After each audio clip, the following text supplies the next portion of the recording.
All right, let's put on our national security analyst hats for a second. In this explainer, we're going to separate the genuine, hard data aerospace threats from, well, decades of extraterrestrial mythology. Look, for almost 80 years now, the global conversation around unidentified flying objects has been totally hijacked by science fiction, conspiracy theories, and pop culture. But when we actually strip away the Hollywood narratives and look strictly at the declassified military files, the radar data, and government reports from around the world, a totally different and, honestly, much more serious picture emerges. So here's our agenda for today. We'll start with Cold War secrecy and myths, compare some key historical military encounters, look at global investigation methods, discuss UAPs as aviation safety threats, dive into modern drones, and finally wrap up with the scientific search for data. Let's kick things off with Section 1, Cold War secrecy and myths, or how we basically weaponize the unknown. We're starting right after World War II, a time when extreme military secrecy inadvertently birthed a massive global cultural phenomenon. It's wild to see how quickly this all snowballed. Within just a handful of years, we went from zero to a permanent public obsession. In June 1947, a private pilot named Kenneth Arnold reported seeing 9 shining objects over Washington state. He actually told reporters they moved like a saucer would if you skipped it across water. So he was describing their movement, right? Not their shape. But the newspapers totally ran with it and coined the term flying saucers. 2 weeks later, the infamous Roswell incident happened, when a farmer found some strange debris. And by 1952, the public hysteria was at such a fever pitch that the US government had to establish Project Blue Book just to investigate it. But the reality behind Roswell is actually so much more fascinating.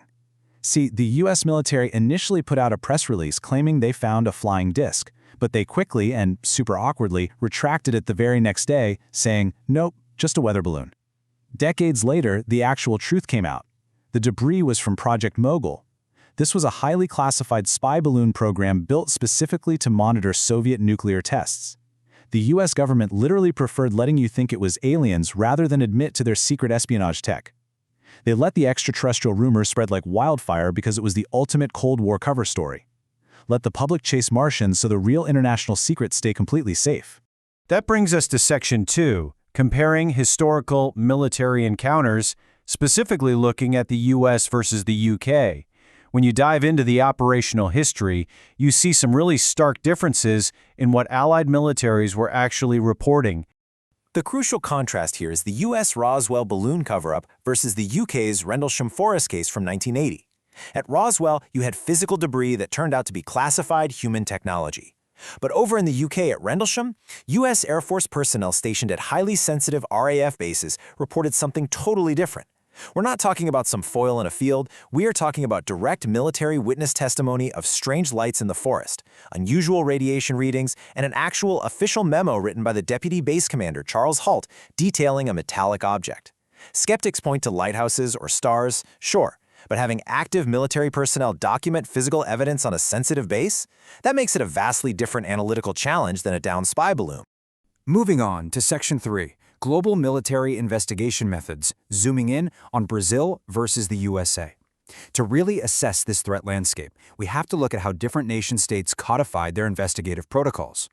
This is a brilliant illustration of geopolitical contrast. In the US, you had Project Blue Book operating from 1952 to 1969. They looked into over 12,000 cases, but their main focus was really just debunking sightings as weather balloons or planets. And crucially, it was used to mask highly classified US test planes, like the U-2 and the SR-71 Blackbird, flying out of Area 51.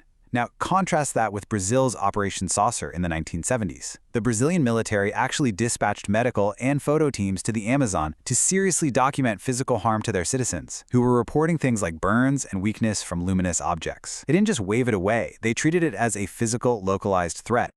Let's shift gears to Section 4, UAPs as aviation safety threats. Looking at countries like France and Chile, we see a completely different perspective, one that bypasses the whole national security paranoia to focus purely on keeping the skies safe. It makes total sense why nations like France and Chile pragmatically treat these reports as aviation safety issues. France's GPAN is run by their space agency, focusing heavily on aerospace analysis, and they are incredibly transparent, publishing their files right online. Chile's CEFFA is tied directly to their Civil Aviation Authority, so they treat anomalies strictly as flight safety hazards. They basically strip away all the fringe, sci-fi speculation and zero in on the technical flight data. Meanwhile, the USA's modern equivalent, ARO, treats these sightings primarily through a threat resolution lens, which naturally results in a variable mix of classified and unclassified public data. Which brings us to Section 5, Modern Drones and Surveillance Tech, or what we call the modern threat landscape. Fast forward to today, and those flying saucers of the past, they've largely been replaced by highly sophisticated foreign hardware. I really want you to ask yourself a very pragmatic question here. Why would an extraterrestrial species exclusively hover over our most heavily armed, highly classified military deployments? Why do these sightings consistently cluster around Western U.S. training ranges, the Strait of Hormuz, Iraq, and Syria? Is it just a massive coincidence, or are we looking at a strategic pattern? The reality is pretty sobering. These anomalies cluster in those exact areas because that is exactly where the U.S. has deployed its most advanced sensor networks. If you look closer, you're bound to see more. And what are we actually seeing? Declassified files point to Chinese high-altitude spy balloons. Remember the one that was literally shot down over the U.S. in 2023? We are not dealing with alien spaceships. We're seeing Iranian and Houthi surveillance drones in the Middle East. Recent federal sightings from 2023 even detailed massive orange mothership orbs launching smaller red drone units. And in 2024, a really unusual football-shaped object was spotted near Japan. This aligns perfectly with foreign adversaries deploying advanced surveillance drones to probe our defense networks. Finally, Section 6, the scientific search for data. Moving beyond the myths, if we ever want to truly understand this phenomenon, we absolutely have to elevate our standards for what constitutes actionable intelligence. This quote from NASA hits the nail right on the head. Extraordinary claims require extraordinary evidence. The Pentagon's ARO office completely agrees. Relying on low-quality infrared videos, blurry smartphone photos, and eyewitness accounts, it's effectively useless for real scientific verification. ARO recently came out and stated there is zero evidence the U.S. possesses extraterrestrial technology or is reverse engineering alien craft. To prove something as monumental as non-human intelligence, we need rigorous, standardized, and repeatable scientific data pulling from multiple independent sensor systems. And this leads us to a crucial paradigm shift. We don't really use the term UFO anymore. We use UAP, Unidentified Anomalous Phenomena. The main thing you should take away from this is that unidentified simply means insufficient data. It means we had a gap in our sensor capability, or there was poor lighting, or a camera glitch that kept us from identifying a drone, a weather balloon, or a classified jet. It does not mean a confirmed visitor from the stars, it just means the investigation is incomplete. So, as we wrap up this explainer, I'll leave you with this thought. The Cold War taught us that the myth of the flying saucer is an incredibly convenient shield for hiding military secrets.